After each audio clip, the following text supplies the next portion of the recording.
देखिए दोस्तों, हमारा क्लास 12th का बहुत ही अच्छा क्वेश्चन है, बहुत ही इंपॉर्टेंट क्वेश्चन है। बोर्ड एग्जाम में कई बार पूछा गया और 8 अंकों में पूछा जाता है, 8 नंबर में आता है ये।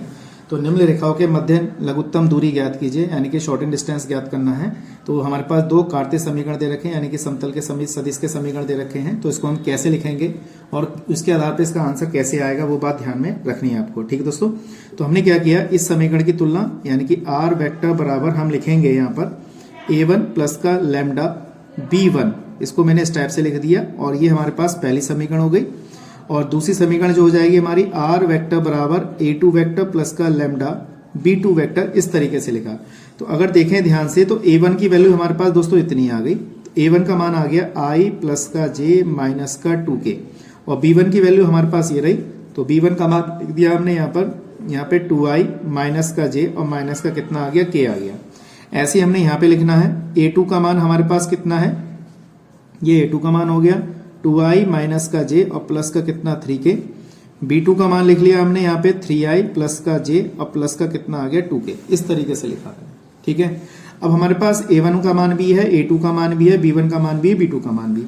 तो लघुत्तम दूरी ज्ञात करनी है। लघुत्तम दूरी का जो सूत्र है वो आपको याद होना चाहिए, यानी कि इसको हम d से रिप्रेजेंट करते हैं। तो मॉड में लिखेंगे, तो यहाँ लिखेंगे a2 माइनस a1, इस तरीके से लिखेंगे।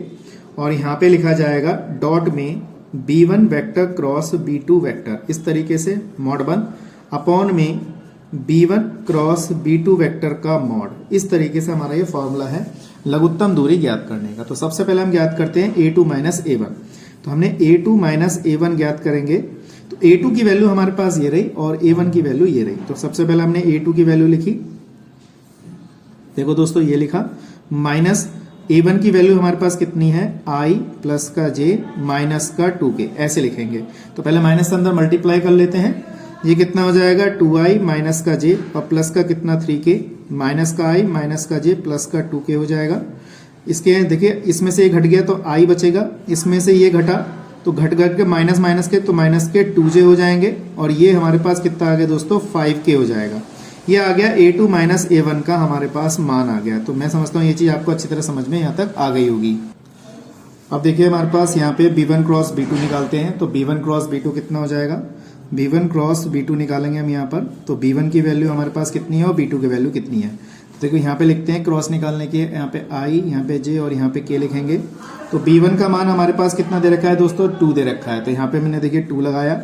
यहाँ पे j का मान माइनस का 1 है और यहाँ पे कितना है दोस्तों, ये है माइनस का 1 दे रखा है। b2 का मान हमारे पास यहाँ पे 3 है, यहाँ पे 1 है, यहाँ पे 2 है। तो यहाँ पे लिख देंगे, यहाँ पे कितना लिख रहे हैं, यहाँ पे 3, यहाँ पे 1 और यहाँ पे 2। तो क्रॉस कैसे निकालते हैं, जैसे सारणिक में ज्ञात करते हैं। तो इसको दुबकाएंगे तो इसकी गुणा करेंगे तो माइनस का 2, बीच में माइनस चिन्ह होता है तो माइनस माइनस प्लस का हो जाएगा। फिर प्लस माइनस, माइनस का j लिखेंगे, इसको दुबकाएंगे तो यहाँ पे 4 और प्लस का कितना हो जाएगा दोस्तों 3 हो जाएगा। और प्लस का कितना k लिखेंगे, तो यहाँ पे इसको दुबकाएंगे तो 2 प्लस का कितना आ जाएगा यहाँ दोस्तों 3 आ जाएगा, क्योंकि माइनस माइनस क्या हो जाएगा प्लस का हो जाएगा। यहाँ पे इसमें घटाएंगे हम तो माइनस का 1 बचेगा, यहाँ पे j बचेगा तो यहाँ पे 7 बचेगा, यहाँ पे कितना है 5k, इस तरीके से लिखा। तो माइनस का i माइनस का 7j और प्लस का कितना आ गया 5k आ गया।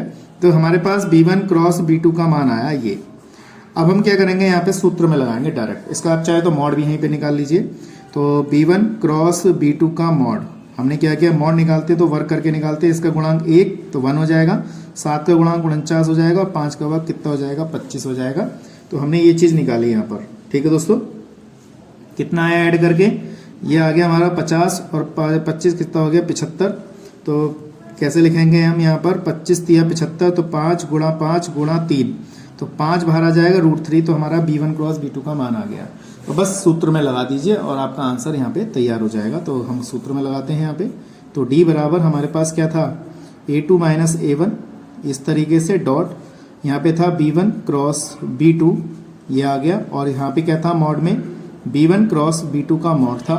तो d बराबर हमने a2 माइनस a1 की वैल्यू निकाली थी अभी, तो ये रही हमारे पास i माइनस का 2j और प्लस का कितना है 5k dot b1 cross b2 का मान हमारे पास ये रहा। तो हमने यहाँ पे लगाया तो माइनस का i माइनस का 7j और प्लस का कितना है 5k, इस तरीके से निकाला।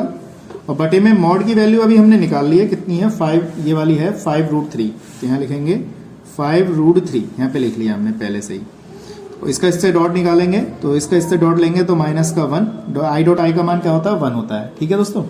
और फिर हमने इसका जे डॉट जे का मान, तो ये माइनस माइनस प्लस 7 दूनी 14, तो यहाँ पे 14 आ गया, 5 पंजे 25, तो यहाँ पे 25 आ गया, बटे में कितना है 5√3 आएगा हमारे पास, ठीक है दोस्तों। तो देखिए दोस्तों हमारे पास क्या बचेगा, इसमें से -1 में से इसको घटा देंगे तो ये कितना आ गया हमारे पास 39 आ गया, और अपॉन में कितना 5√3, इस तरीके से लिखा। डी बराबर ये घटाएंगे तो 38 अपॉन में कितना 5√3 हमारा ये आंसर। आप चाहे तो इसका परिमेयकरण कर सकते हैं √3 से, तो हमने क्या किया √3 से ऊपर नीचे परिमेयकरण कर दिया, ठीक है दोस्तों। तो ये चीज़ आ गई, तो 38√3 अपॉन में कितना 5 × 3, तो 3 से कटेगा नहीं है, तो इसको हमारे पास 38√3 अपॉन 5 दिया 15, ये हमारा क्या है इसका आंसर। मैं समझता हूँ ये चीज़ आपको अच्छी तरह समझ में आ गई होगी कि ये क्वेश्चन 8 नंबर में पूछा जाता है, ठीक है दोस्तों। तो आज के लिए इतना ही, नेक्स्ट वीडियो में मिलेंगे ऐसे इंटरेस्टिंग क्वेश्चनों के साथ। जय हिंद, वंदे मातरम।